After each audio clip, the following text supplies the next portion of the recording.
Yay Networks.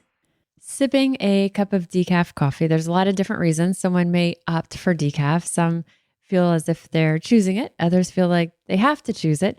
But whatever the reason, you may have read or heard, and it's been around for years, that there are different chemicals that can be used in the processing or the decaffeination process of coffee beans. And that's something that is starting to raise more of a concern for different advocacy groups. There's been a petition filed with the FDA, which we'll talk more about. And so in this week's episode, we break it down. What does it mean? What are the chemicals? What are the flaws in the labeling? And what are some of the things that we could ask for better labeling, better visibility? And then also, what are some of the alternatives, the natural alternatives for decaffeinated coffee? And we've got all of that here for you. We are joined by expert brewmaster Felton Jones. He is with PJ's Coffee and New Orleans Roast. And I think you will see that he is an incredible fan of coffee as well as an expert in this space. So enjoy. A quick note before we dive into today's podcast. If you like what you hear, I would love for you to subscribe to Fueled Wellness and Nutrition, wherever you download your podcast. It would also be incredible if you take a minute to rate and review this podcast. Those things do matter and they really help us. I'm Molly Kimball. Welcome to Fueled, a wellness and nutrition podcast. I'm a registered dietitian and nutrition journalist with a passion to help people live their strongest, healthiest life possible. In my weekly TV segments and columns, there's a limited amount of time and space to cover everything, but there's so much more to share. This podcast is my opportunity to dive deeper into the topics you want to know about. I love a good quality cup of coffee. I tend to reach for that rich, that darker brew. Personally, I love espresso. I'll do a couple of shots of espresso and I'll do a steamed half and half with it instead of milk. It's just sort of my go-to. I love the lift that pick me up, of course, from the caffeine. As I'm having it later in the day, though, I'm often going to choose to do a decaf version of it. If it's getting, in the latter half, after that 3-4 o'clock, probably I'm going to be doing a decaf version of that. And I know a lot of y'all are with me on that. It may be that you're choosing decaf because it's, the certain times of day. There's others of you who may choose decaf always. It might be through a medical necessity. It might be personal preference. You might just not like the way you feel when you're consuming caffeine. So there's a lot of us that for different reasons, either some of the time or all of the time, are reaching for that decaf coffee option. And so there's an article in CNN Health just recently that caught my eye. And it was something that had several people sent it to me and they were, just concerned and, hey, how much of an issue is this? And so really what the headlines are with this is, will decaf coffee cause cancer? Is essentially kind of, in short, what the headline says. Is decaf coffee safe to drink? And the reason behind this, there's several different ways that decaffeinated coffee can be processed. And we'll talk about those in more detail. I think it's really interesting to there's way more to it than I was even aware of and kind of knew all the details on that. One of the styles of making decaffeinated coffee includes a chemical processing using a solvent to extract that caffeine from the coffee beans. And it's one of these particular solvents or chemicals called methylene chloride that is the specific chemical of concern here. And so there are several different organizations who are essentially petitioning the FDA to ban methylene chloride from foods in general, from all foods. It is one of the main areas that I'm aware of that it's used is in decaffeinated coffee. And so the FDA has a regulation that says, yes, we're limiting methylene chloride and all these other areas, but it can still be used as the solvent to decaffeinate coffee. The but or the stipulation is that the residues that remain of that methylene chloride, they can't exceed 10 parts per million. So that's 0.001% of methylene chloride. Not more than that can remain in that decaffeinated roasted coffee or in the coffee, like in instant coffee. So with that has people kind of fearful. Well, is that still too much? How much is too much? And the thing is, this is a really common compound that is used in that decaffeination process. So as for me as a dietitian and looking at this, it's okay, how much do we need to be concerned about these trace amounts that can still be in coffee? And then I think even more is how would we even know? Because right now there's no labeling. There's nothing that is required for a coffee maker, a producer. If you're buying a bag of coffee, if you're buying coffee at the coffee shop, there's nothing that's going to tell us, for the most part, unless they're choosing to voluntarily tell us how that coffee is produced or if it's decaf, how it was decaffeinated. There's no labeling requirements there that must be included on there. So the other thing is simply clarity. So if we are going to have something like that in there, and we'll talk more about it, but if our price point is lower and someone's choosing to make that decision, that's a whole different deal. But having that knowledge or having that insight is what's really going to be important. So with me to talk through all of this, I'm joined by Felton Jones. Felton is the chief roastmaster for PJ's Coffee and New Orleans Roast Coffee. He's been with PJ's for 29 years, and he's been the chief roastmaster for about half of that time, just over half of that time. So welcome, Felton. Thank you.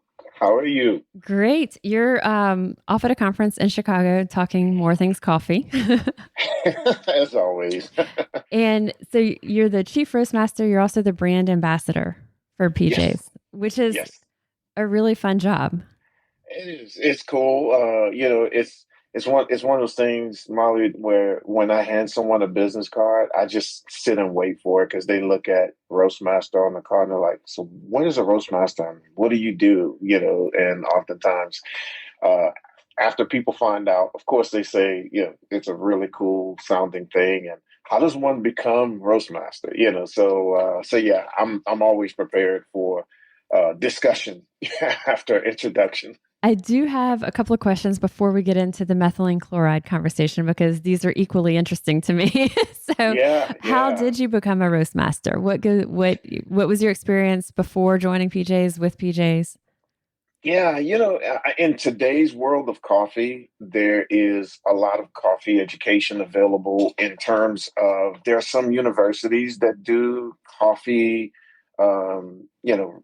research, I guess, if you will. But, you know, you could probably easily jump on Google and find someone that has some sort of curriculum that they offer.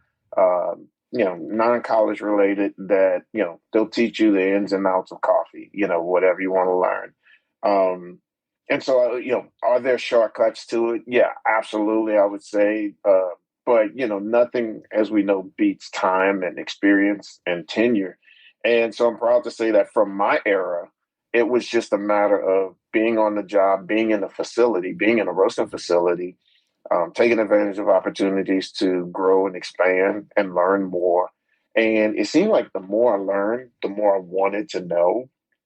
Kind of this discussion that we're having today that, with coffee, it is so vast, so robust of an industry and so to some extent complex, and that's what sort of keeps it interesting. And, I always say that, the day that I feel that I've learned everything there is to know about coffee, probably that's the day I need to go and find something else to do because I'm going to get left behind very, very quickly, I don't think so that's possible though. You're right that yeah. there's so many layers to it, and you and I are really we're touching on this decaffeination process here, but Hmm. there's so much on coffee that is fair trade. It's organic. There's all Hmm. these other tags as you call them that would Yeah. be on that label that we could have. In fact, we let's plan to do a whole nother Yeah. podcast like just on coffee. Absolutely. But I Yeah. also think you're right that it's a very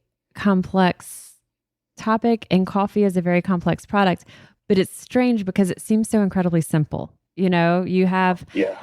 I was saying that I love the espresso with the steamed half and half, Hmm. and Hmm. almost when I'm home, the way that I do it is in the stovetop mocha. Hmm. So just the old school, Hmm. And so for Yep. those of y'all listening, it's not mocha like chocolate mocha, but MOKA is the type of Hmm.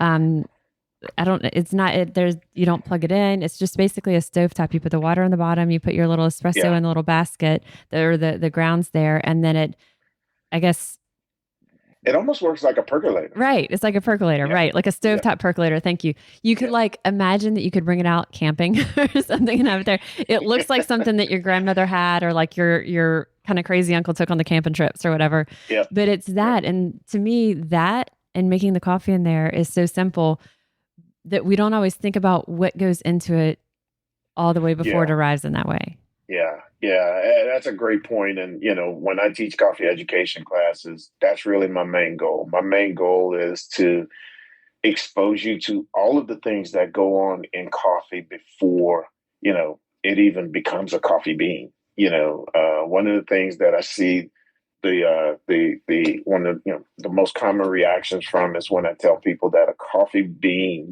so when you grow vegetables, a carrot grows as a carrot, a tomato grows as a tomato.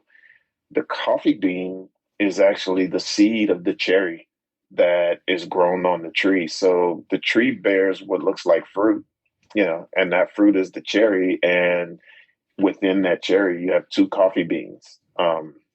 So just from that, it's like it starts out with a wow, I didn't know that. I never You're knew that referring sort of to it thing. as a cherry, but it's not a cherry like we think of.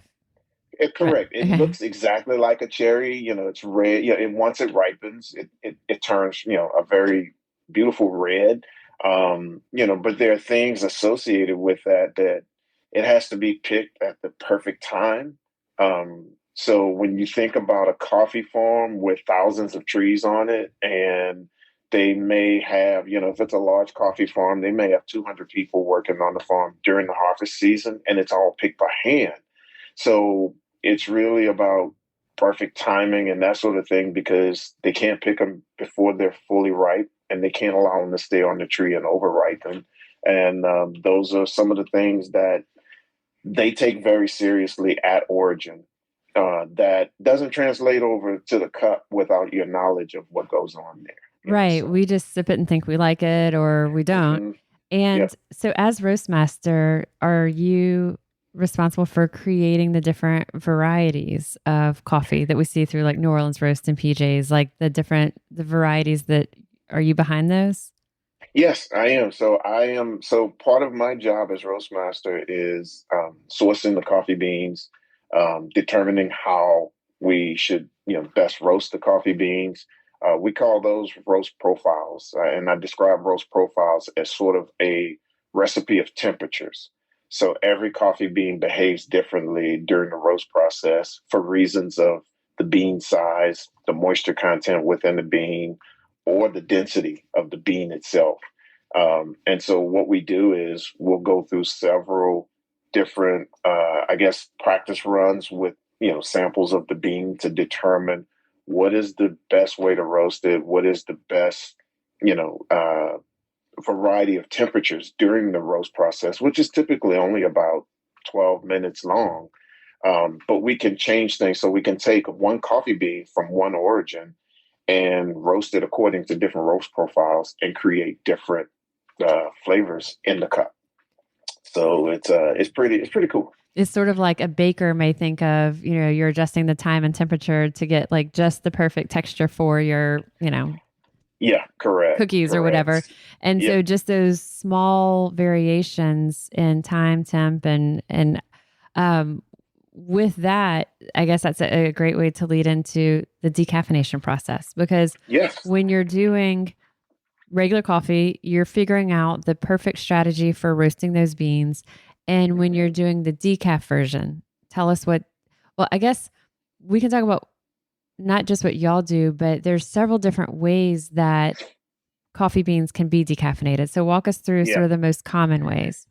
Yeah. So there's basically solvent based, and the solvent based is going to be like you referred to. You mentioned the methylene chloride, process, Is that the most and then common solvent used? yeah, that is mainly because of price.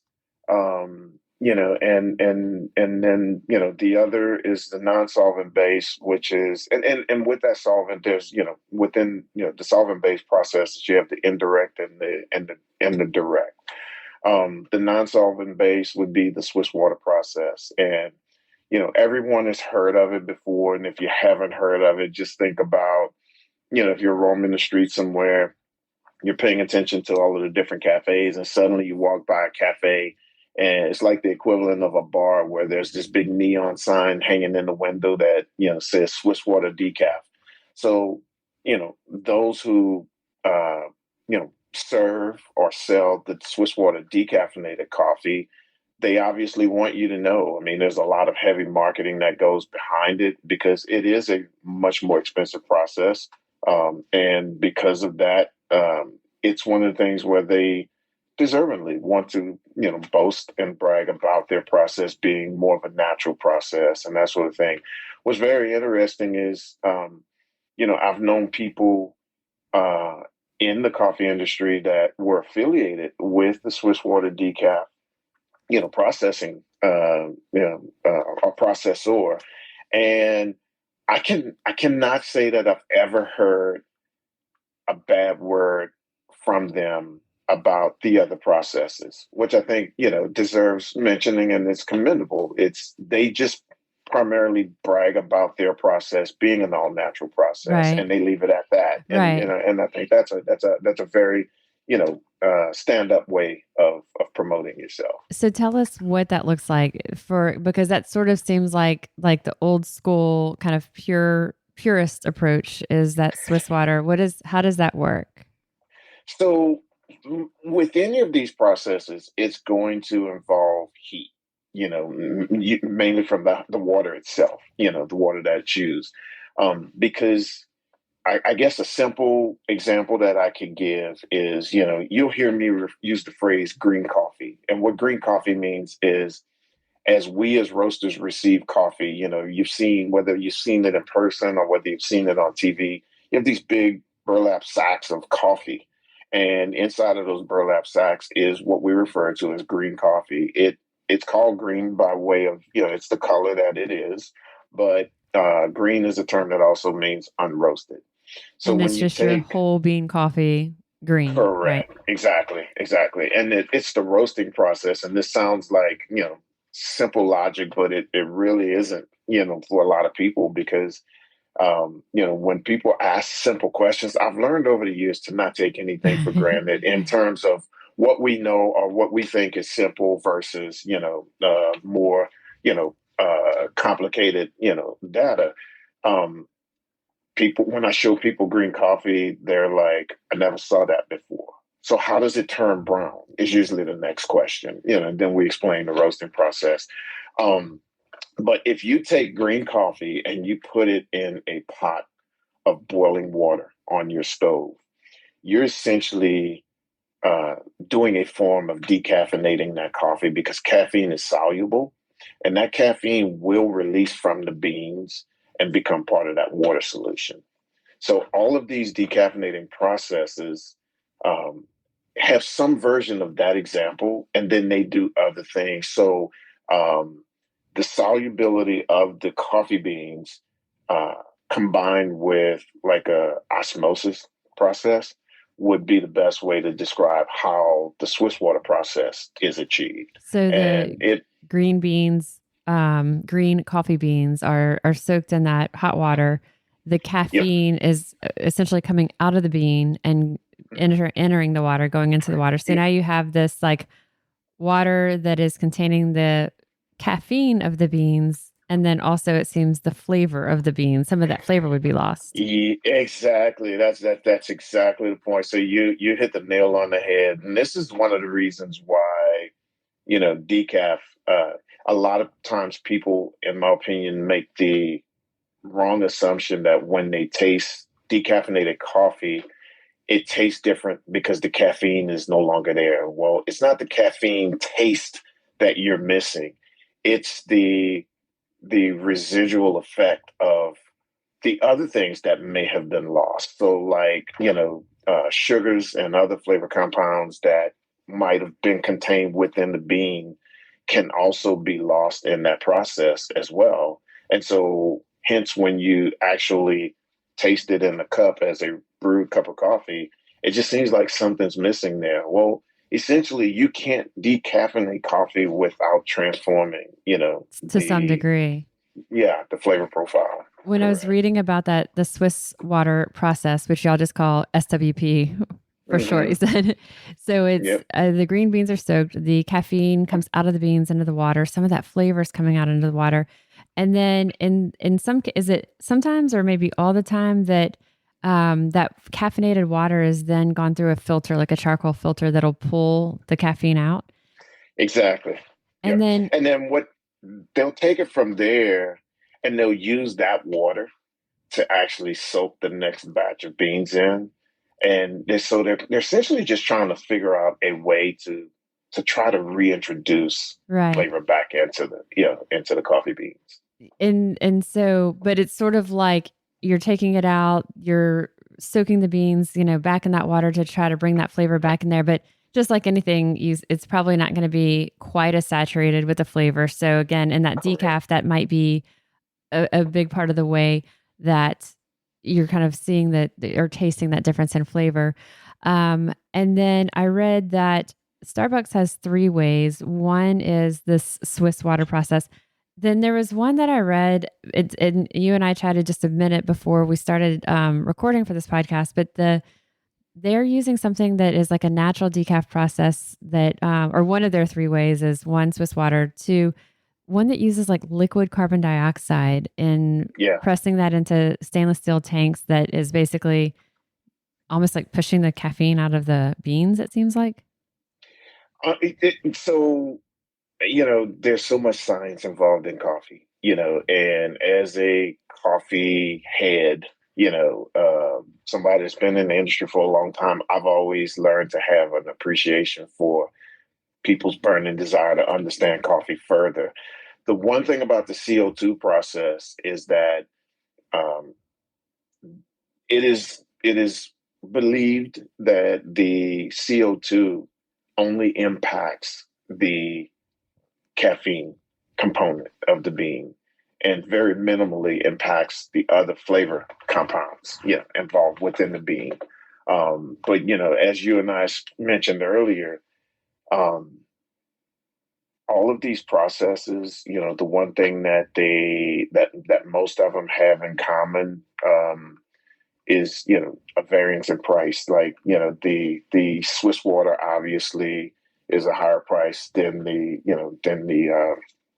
other methods. And then as far as the CO2 method, think about just that in and of itself. So anyone utilizing that process, one of the added costs is, what is the cost of liquid, carbon dioxide, It's to be not going to used. be your small coffee roasting facility is probably not going to Correct. afford that technology. Exactly. Exactly. And so those are two. And then the third way is really the most common way. And in the article that I was reading, it said that Starbucks has these three ways. It says, the most common is using the solvent that we talked about, the Hmm. methylene chloride.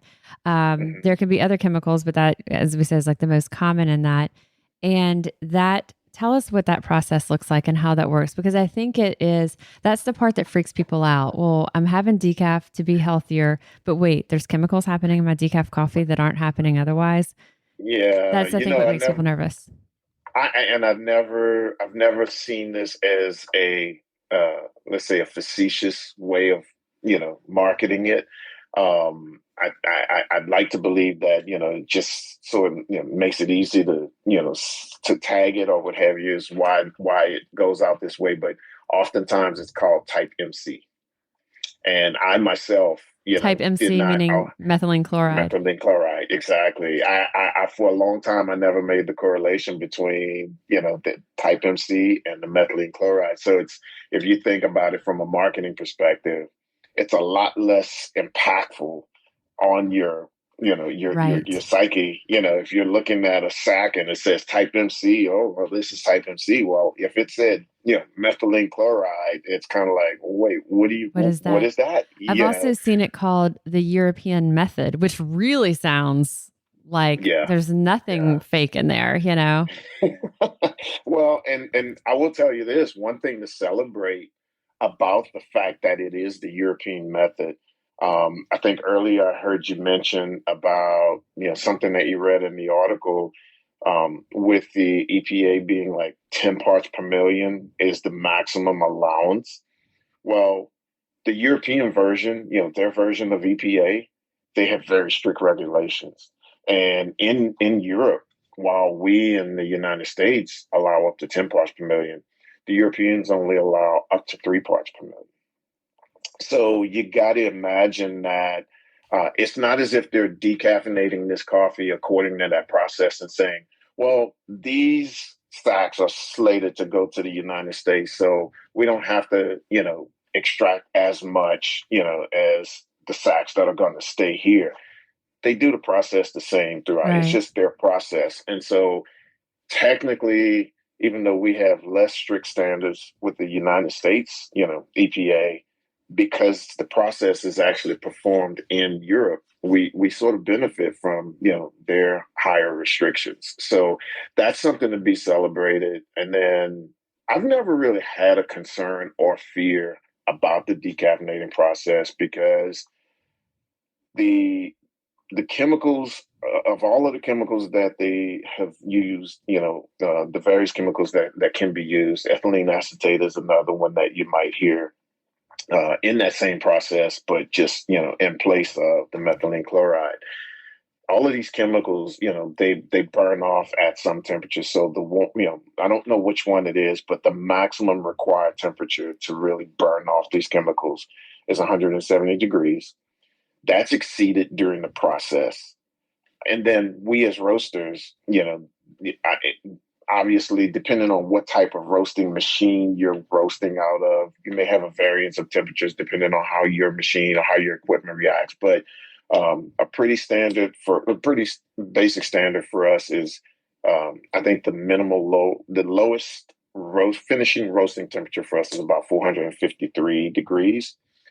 So it burns off, and it's kind of, if you have trouble thinking of it in that way or, or really being accepting of that, listen, we're from New Orleans, and I don't think any of us would have any issues with our kids enjoying a true bananas foster dessert, at a local restaurant. And we know that that's made using alcohol for the whole flambe effect and that sort of thing. But what happens is during that cooking process, that alcohol, has a tendency to burn off. And so we have less of a concern about it, but so with the banana, after you cook bananas foster, you really don't have much of a concern. Like anytime you use alcohol to cook with, that hey, it's going to burn off. So it's not like this is a 18 and over or 21 and over, Right. kind of meal.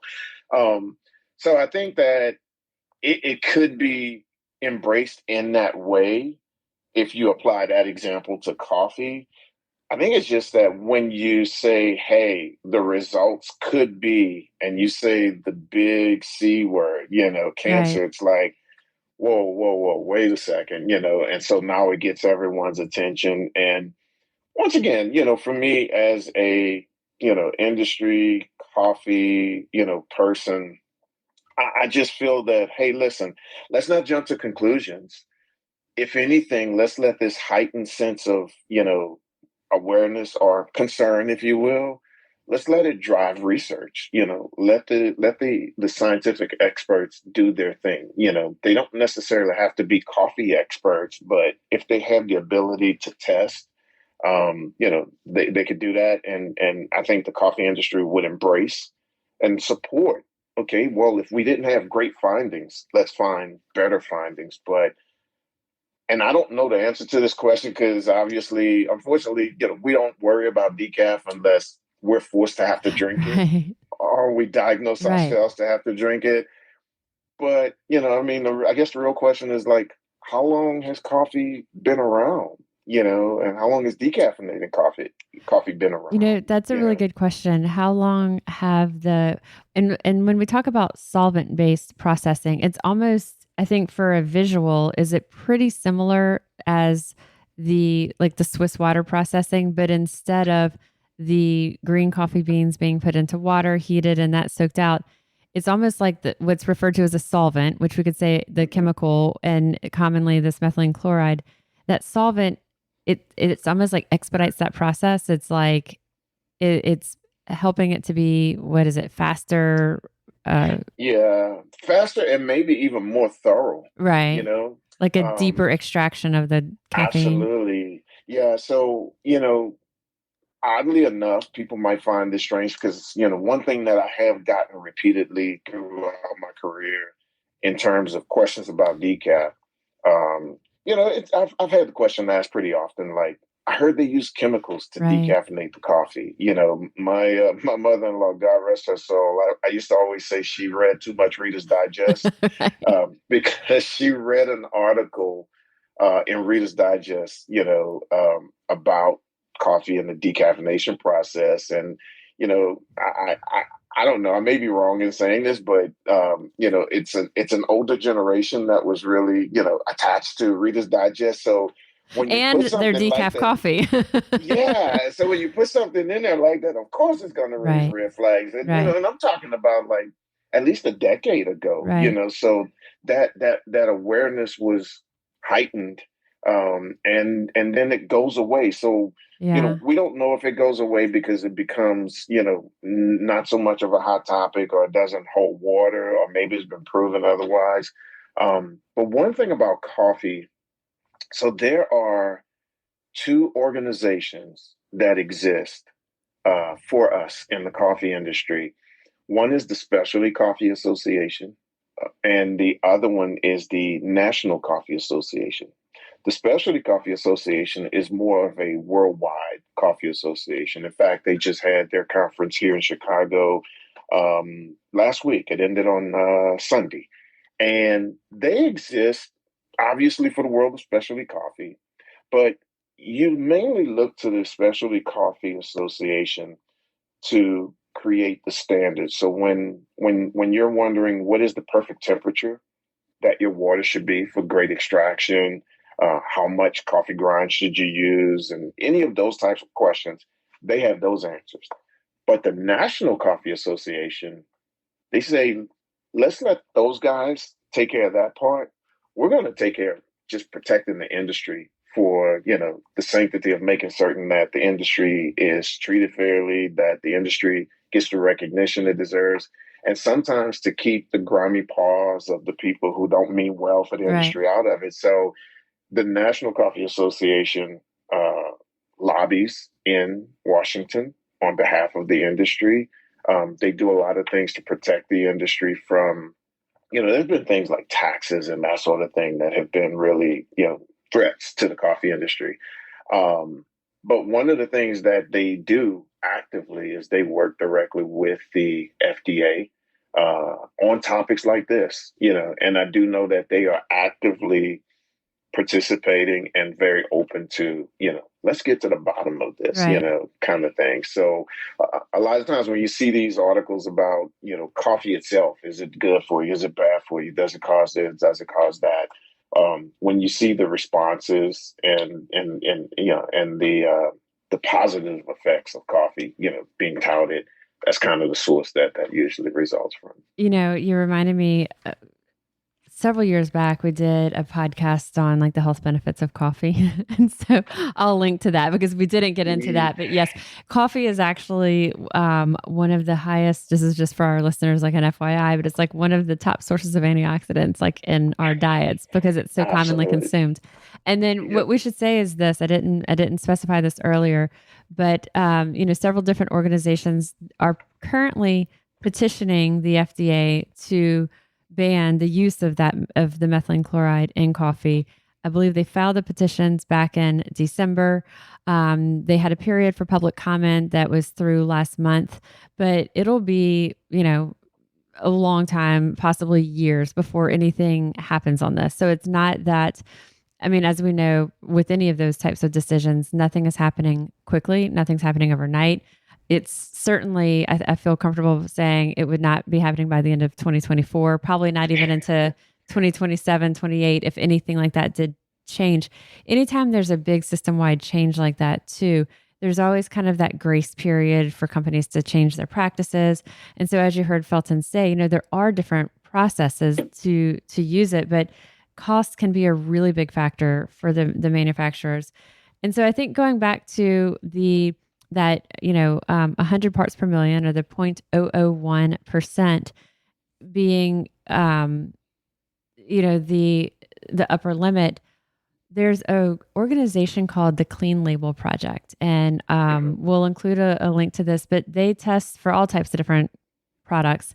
And again, I'll say with caution, sometimes if we go down this, it can get us into a big rabbit hole, and it can get us like, suddenly we're afraid of our toothpaste, or we're afraid of our glass cleaner or whatever that might be. So I'll say with caution, organizations. But what I think is interesting for those who are saying, well, what about my decaf? I'll include the link to it in the show notes of the episode, but they've tested so far 17 brands of coffee, which, I mean, just in the US, would you say, it seems like there's like 10,000 brands. Oh, yeah, all day. so many. So to date, as of right now, they've tested 17 different brands, and they showed, okay, which ones have trace levels of the methylene chloride detected and which are not detected. So I'll do a spoiler alert. Some of the ones that were not detected was illy.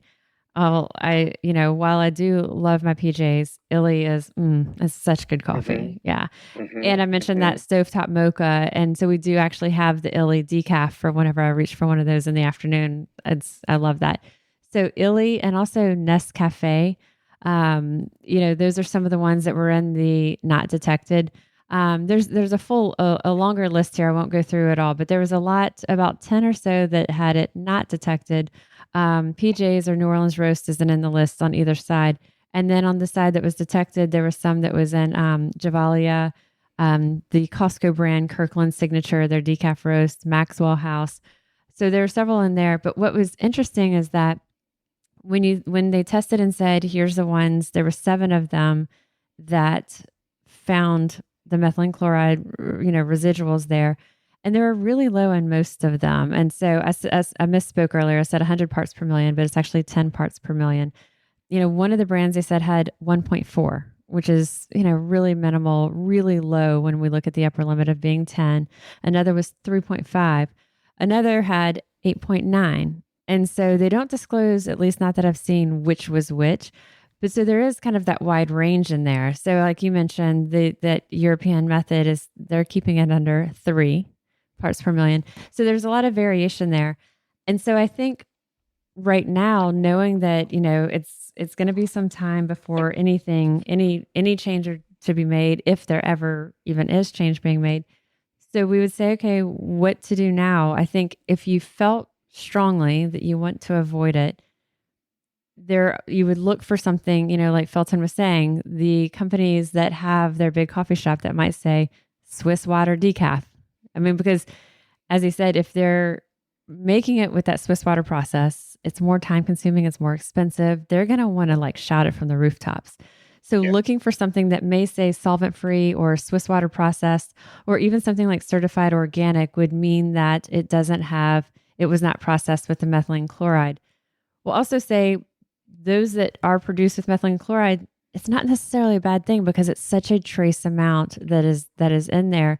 And you were hearing the kind of the degrees at which it evaporates, and the roasting process far exceeds that. So we're looking at really, really trace amounts. And I think that it's not impossible probably, but close to impossible to know just how much is it 0 that we need to reduce our risk of things like cancer from this? Or is that 0.001 low enough? And it's hard to know. It's almost impossible to know. So I think it's up to the consumer to say, how strict do I want to be with every single choice I'm making Absolutely. of the food and drink choices. There's also a lot of times that we have no idea what we're consuming. We're at a restaurant or somewhere. We don't have a label in front of us to look for anything.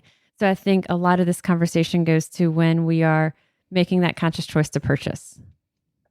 Yeah, and Molly, one of the things that I'll interject, go back to the list, and like you said, you didn't go through the whole list, but you named a few brands that had some traces, and some brands that tested well. What I hear when you say those brands, you think about the brands that have a reputation for high quality versus the brands that have a reputation for a good price point.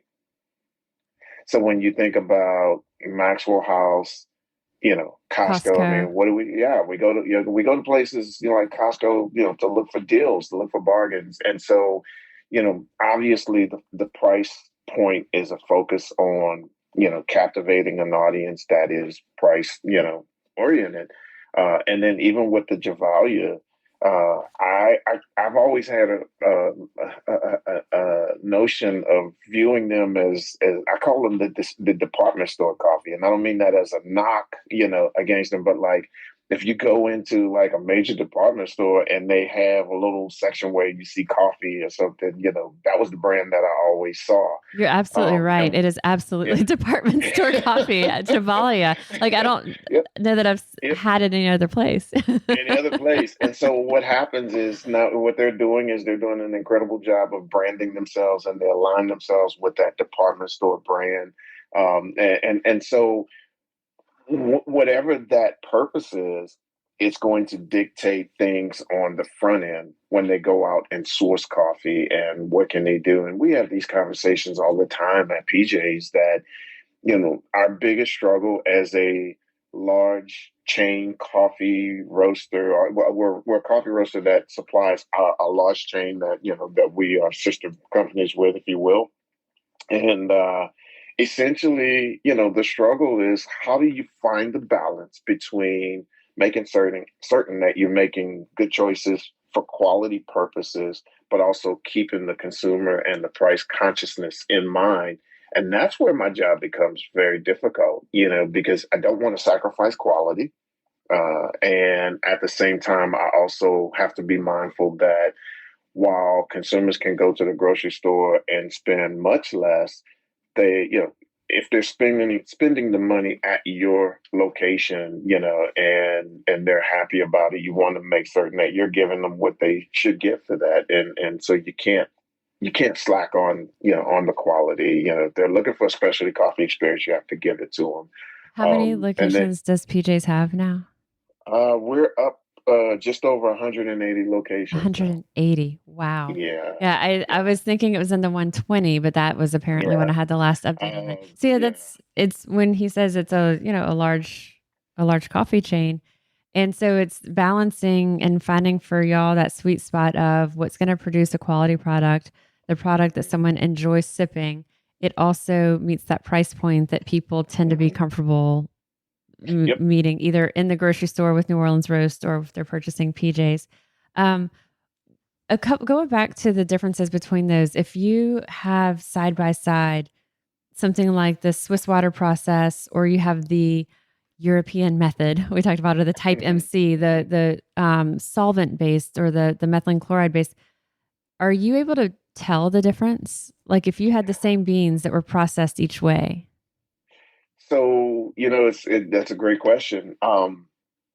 We use a process called UVVW, ultra vacuum vapor wash. It's touted to mimic the Swiss water process. Even though they use chemicals, what they say is their difference is they keep the beans and the chemicals from coming in contact with each other as best they can. Um, when I conduct coffee tastings, it's very interesting. Decaf gets a bad name because of lack of flavor, or lack of caffeine, which people think contributes to the flavor. It's very interesting when I do tastings. I like to do them blindly, and the challenge is not for you to figure out what coffee is which on the table.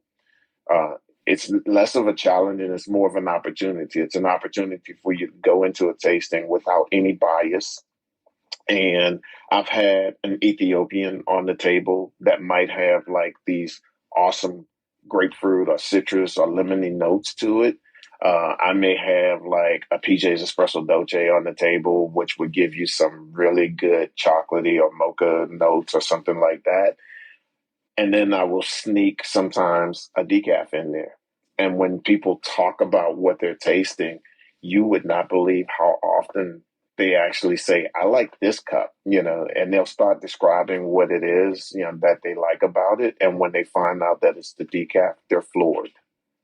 They are floored. So I think that because you, as the consumer, actually go to the store and make your purchase of decaf, or if you, as the consumer, you choose between the regular and the decaf and you pour the decaf, you're going into sacrificing something, giving something up, kind of Right. thing. And that, I think, impacts it all. But ultimately, it's such a big industry.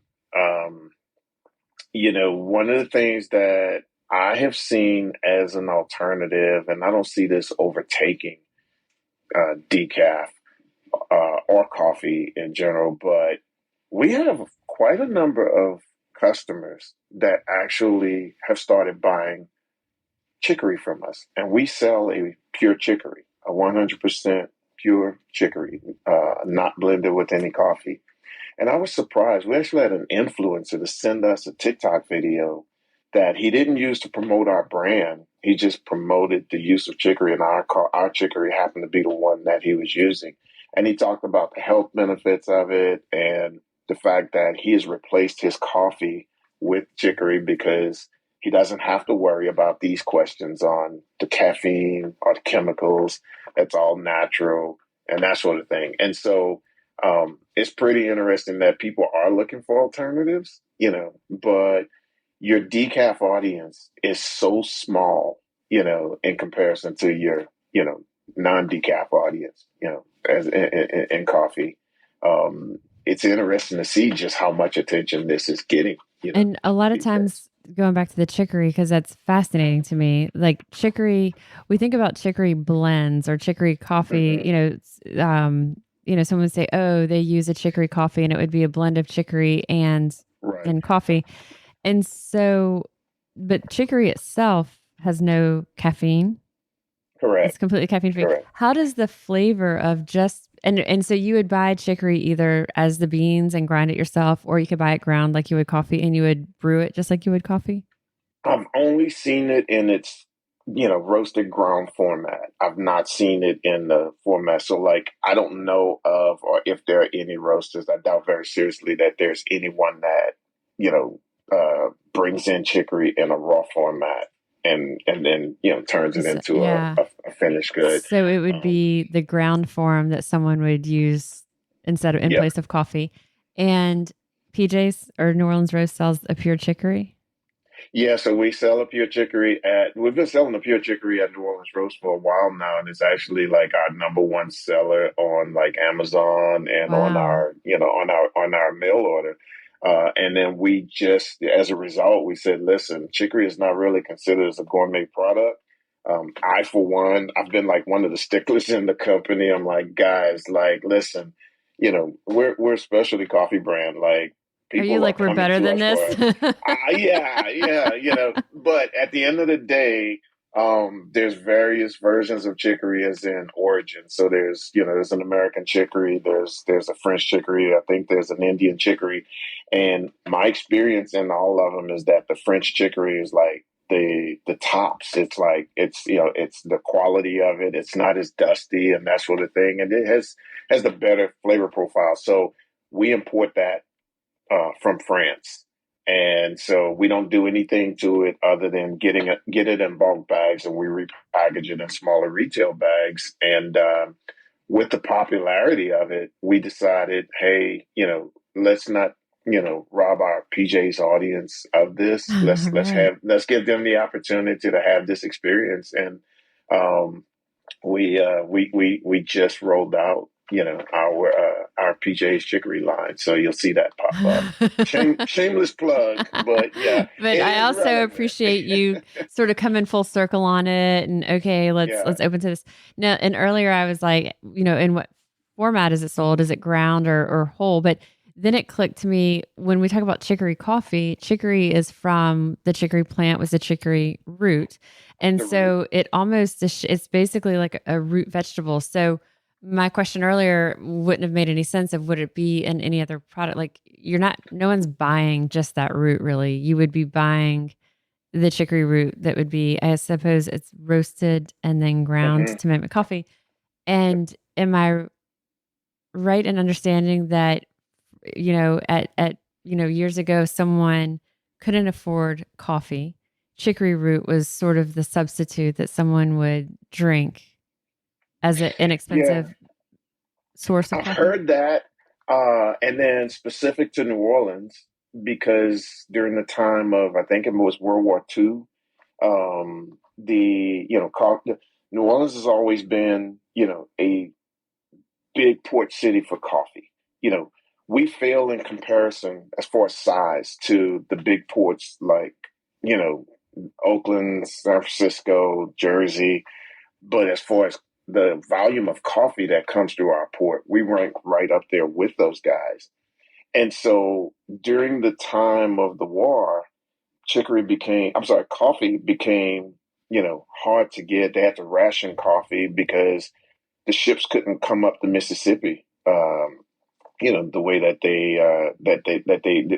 the ship traffic was interrupted, let's just say. And so getting that coffee supply in became difficult. So as they were rationing it, I don't know exactly how they came to the conclusion of, well, let's just add some chicory in. But that's when Right. chicory got introduced into coffee, Right. and it stuck. And it's so funny because once again, talking about always being open to being a student of the industry and learning about things. So I've been to the D-Day World War II Museum quite a few times, and on my most recent visit, we got into one area of it where there was a rationing book that was it was they have all of these artifacts that people have donated, and so this was an actual rationing book, and in that book it was a list of all of the things that they were rationing, and each household was only able to get, like, I think, like maybe 2 loaves of bread at a time, and there were other things. Well, one of those things in the rationing book was chicory. I think all of us could benefit from looking through that rationing book when we're feeling sorry for ourselves or, our Oh level of yeah. overconsumption. Like Oh yeah. we Oh like yeah. could to Absolutely. all Yeah. everyone could Yeah. benefit from a flip through that. Well, the other, I guess I've never even, I think in other areas, maybe people have put this together more than what's just coming together in my head. But, like you said, here in New Orleans, chicory coffee is a thing. You go to different restaurants, they'll serve a chicory blend and Hmm. but the chicory root itself is actually a very fibrous product. And Yeah. so using when we see the ingredient chicory root, that's used in a Hmm. lot of products and it's basically almost like a bulking agent and it's a very fiber rich product. It is used to people would use it specifically to help reduce their or manage level out glucose levels, blood sugar levels. It has it's a soluble fiber. It's also prebiotic, meaning it's like Prebiotic. a Yep. natural food for our good bacteria. So there's all these other things that are benefits from that chicory root. And, I don't know how much of, let's say, those fiber benefits are making its way into a coffee type beverage, but the chicory root itself has a host of health benefits around it, and it's used as an ingredient in a lot of things. So that's maybe part of where some of that search is happening. Like you said on online, that's some of the biggest sales that y'all are having is if people are searching that and then it's, oh, well, now it's a drinkable form and let me Yeah. buy it, Yep. Yeah. All Yeah. right. Well, this was a decaf like thought that I hadn't really had.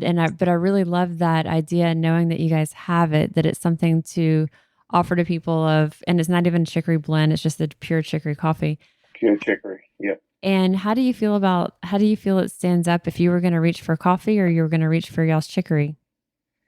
Okay. Listen, I'm a coffee purist, so of course I'm going to say coffee. But like, you know, listen, for me, a lot of coffee and chicory blends are like overkill on the chicory. Yeah. And obviously, chicory is cheaper than coffee in cost. And so, for that reason, a lot of roasters over the years chose to make their chicory blends very heavy in chicory, upwards of like 40%.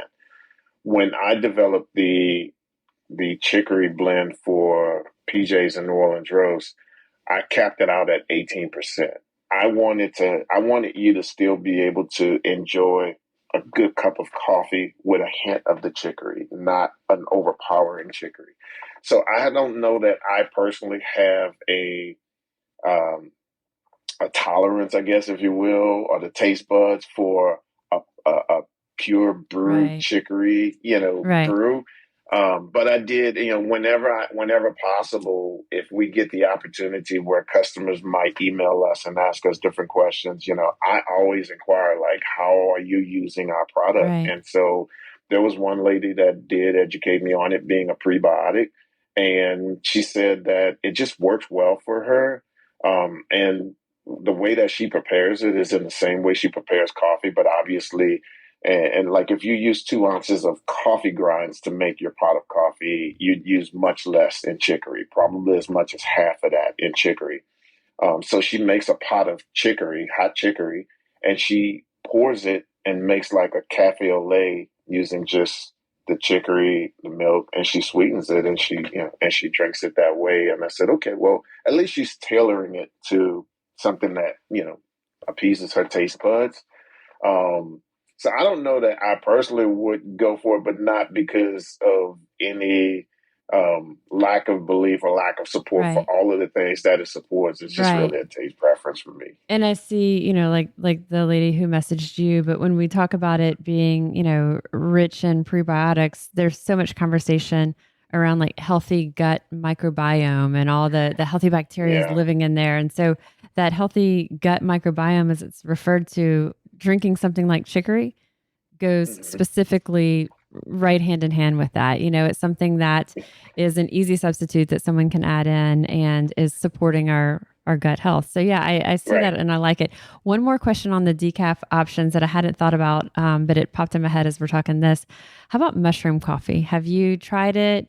And it's called mushroom coffee, but it's not really coffee, but it's referred to as mushroom coffee. Yeah, it is. I think it's referred to as mushroom coffee just because of the way it's being marketed. I can't tell you how many times I've been like um, asked about it, and I appreciate you stating it that way because the reality is there's coffee, and then there's the mushrooms, and there's the health benefit associated with the mushrooms that they're using. And I'm not educated on that specific mushroom, but when I started researching it, I started realizing that essentially what they're doing is they're taking a specific mushroom and I guess they're drying it and grinding it to like a powder and then, blending it with coffee does two things. It probably helps you to ingest it with, ease, as in flavor profile or taste profile. And the ritual of that cup of coffee. Exactly, exactly. I think that, if you have something like that and it has a tremendous health benefit, one of the closest that I could express to you that I have actually, toyed around with myself from, hearing a lot of people talk about is sea moss. And so, the sea moss had like this, to me, this really, really fishy, kind of taste to it, in the background. And so, if But you then you've do got it people in that are like like, I love my sea oh moss. yeah, yeah, like it's like no. So, if I can put it in a smoothie and add things that are going to mask it more so, then yeah, I'm great with it. But using it in my morning coffee ritual, Right. it just tastes like coffee with some fishiness, to Right. it. And Right. so I just couldn't do it. So I think that, I like I said, I don't have experience with the mushroom, so I don't know what that particular mushroom tastes like. But also, in all honesty, Marley, whenever it comes to those kinds of things, I do become a skeptic. It's not skepticism as in prove it to me that that mushroom, has the health benefits that you say. um, Oftentimes you can kind of look at the people that jump on those bandwagons, and in terms of this, when it comes to like a mushroom coffee, it's almost like what's the other one, the bulletproof, the bullet coffee or something like that. It's I hate to say it, but it's almost sort of like those are your trendy coffee drinkers that, today it's mushroom, tomorrow it's going to be something else, and they'll be right in line You for it, can't chase you can't chase all the trends. We have our cafe inside of our fitness center, our Yeah. Oshner Fitness Center. We have a fuel cafe there. We actually have a PJ's outlet Hmm. inside. And one of our leaders was like, "Hey, what if we started doing also offering mushroom coffee?" And I said sort of the same thing. I'm like, "There's nothing wrong with it, and there Hmm. are the nutritional benefits of mushrooms, but how long is this going to stay a thing that we want to go through all the process to create whatever this is of how we're going to offer it, and then it's on to Yeah. the next thing?" And so you kind Yeah. of have to stay Yeah. true to like what's your thing. And like with PJs, it's that, and you're like, okay, we've branched into the chicory. But I think that that's a really good, we talked about if someone is saying, okay, at 10 parts per million, 0.001% being the upper limit here in the US, I'm comfortable with it. I have a decaf, for me, I may have a cup of decaf once a week, twice a week. I'm usually Hmm. going to go with the Hmm. caffeine version. And so that might not be something for me that is super pressing and super important to me, but for the person who can't or chooses not to do caffeinated coffee and they want to drink decaf coffee all the time, that may be something that's worth it to them to look for one that says solvent free or Swiss water processed or certified organic, or all these other alternatives that Felton and I have talked about. There's the chicory coffee. There's the different types of teas. I would even call Hmm. something like the mushroom coffee. I might call it a mushroom tea even more, or different types of herbal teas. There's the yerba mate is another type of it's typically more of a caffeinated or stimulant type beverage, but there's so many other options in there that if you want sort of that warm ritual, there's other things there. But I really love that chicory option because to me that does seem the closest to coffee and really Yes. is like as pure as it Yeah. comes. All right. Anything else that we haven't covered? I've already got like 3 ideas for other podcasts I want to Well, yeah, rope you in listen, for. I didn't mean to, to steal an opportunity to make a plug for, us introducing chicory to our PJ's customers, but I think it was just fitting. Yeah. And so what I'll add to that is, in our development to get to a point where we're ready to release that, we did not forget about our cold brew customers. So, hopefully we're tantalizing some folks, about, the idea of toying around with the chicory and experiencing the chicory and seeing it in a different light than we saw it when we were young and our parents and grandparents, drank Right. coffee and chicory. We decided to introduce it into the cold brew process as well. So we're also going to have a cold brew chicory option that's going to be offered. I think that's Um, really cool. yeah, and like I don't want to beat up on the mushroom coffee process. I think we fairly tagged it as a trend, and we see trends come and go. Um, I think from the perspective of chicory sort of rebirthing itself into coffee, I honestly think that it has an opportunity that it didn't have before. Originally, it was just sort of a stigma that that's the New Orleans style coffee. It's And cheap. we had to, yeah, and we had to work ourselves out of that stigma that when you're PJ's Coffee of New Orleans and you have someone from out of town that hears about you, they need to know that it's not just about a dark roasted cafe au lait, kind of thing with coffee and chicory. So people have come to understand that New Orleans, you know, produces and provides good coffee, unrelated to chicory. So now you can go back and throw that chicory in the mix. We're all more educated about it. People are going to continue to get educated. The exposure is going to become something that I think, with the internet and social media will obviously drive people to, to a point where they know more about it than they've ever known. And I think that, much like the term coffee and chicory, they go hand in hand. So I'm going to go out on a limb and say that's going to become more than just a trend. I think that that's going to be, as synonymous as walking into the cafe and ordering a cold brew. Yeah. That it's not going to go anywhere. Are y'all going to have So it available also in places like PJ's for that chicory option? yeah, Yeah, this is we exciting. will. Okay. We Yeah, will. I think I've got ideas. I think it would be cool if we did some sort of a taste test, like when you're back in Yep. town and we could do something in Yeah. person. And maybe we have a few other people who are like coffee people and you could have us do like a Absolutely. blind taste test. And I don't know what it would be if it would be some specifically for the different varieties or like the decafs and stuff like that. But I think there's something built in here we could do for like a cool taste test. And then also just more on, the origins of coffee. I think, learning more from you about what a lot of that looks like and how it's sourced and stuff like that. So I hope over time you can join me back for more. Yeah, absolutely. And listen, you have a keen interest, and I definitely appreciate it because we put a lot of hard work in this in the industry, and so I'll officially say to you that whenever I'm headed to Origin, if you don't have a problem traveling internationally and checking it out live and in person, I'm giving you an invite. Go come and see it with me. It's amazing. Would love to. I think that would be the coolest thing. And I just like lit up. I'm like, I think I'm getting an invitation to go check out some coffee origins. Well, yeah. So last year was Brazil, by the way. So, it can be pretty exciting. Yeah, so, that's amazing. I would love to see that. I didn't mention this to you, but I have a degree in nutrition and dietetics and such. My other degree is in food science.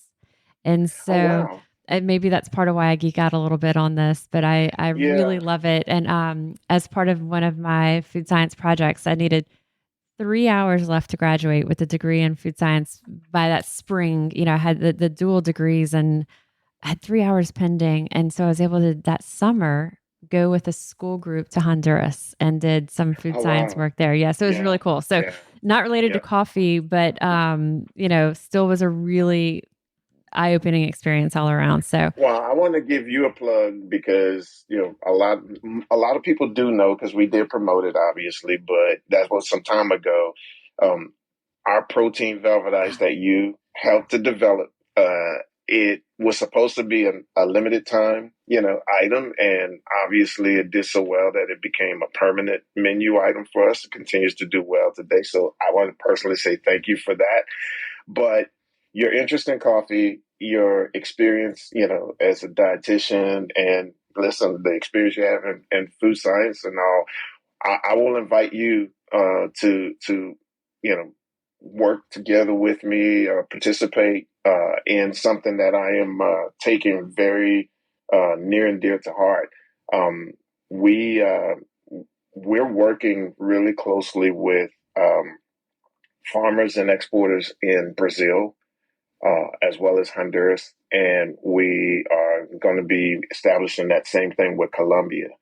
And I'd like it to be more than just about a story for people to know, hey, this is where that coffee comes from.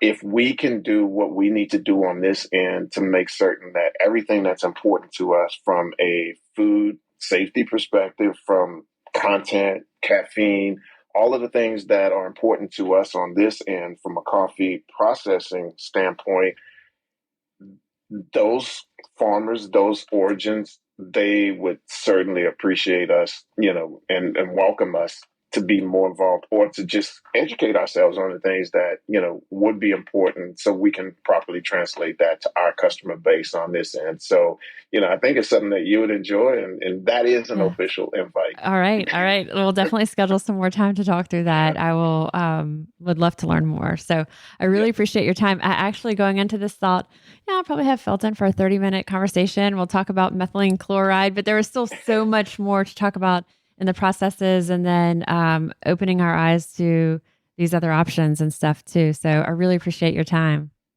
Thank you for having me. I enjoyed it. So a tremendous thank you to Felton for carving out the time to walk us through the decaf processing and sort of all the different options that are out there. And I love that he takes the science and breaks it down into something that's super conversational, also incredibly educational, and that he's such a coffee fan in addition to being such a coffee expert as well. I'll include the links that we talked about in the show notes of this episode, and always let me know what you think as you try maybe some of these decaf options that we were talking about. If you try chicory as your decaf option, or any of the others, if you start looking at labels a little more and you're seeing other things and the coffee tags or sort of call outs that may identify as something as Swiss water processed or, solvent free. As you start to look for these things, if you're seeing other notations and you're like, hey, what does this mean? Let's do another coffee podcast, learn more about this. Always reach out to me and let me know. I am registered dietitian Molly Kimball, and you've been listening to Fueled Wellness and Nutrition, the podcast. If you'd like more Fueled Wellness and Nutrition, please head over to mollykimball.com, and you can follow me, Molly Kimball RD, on Instagram, Facebook, and Twitter. And if you haven't yet, please go to Apple Podcasts and subscribe, rate, and review this podcast. Join us next week for another dose of Fueled Wellness and Nutrition. Thanks for listening, and stay focused on living your strongest, healthiest life.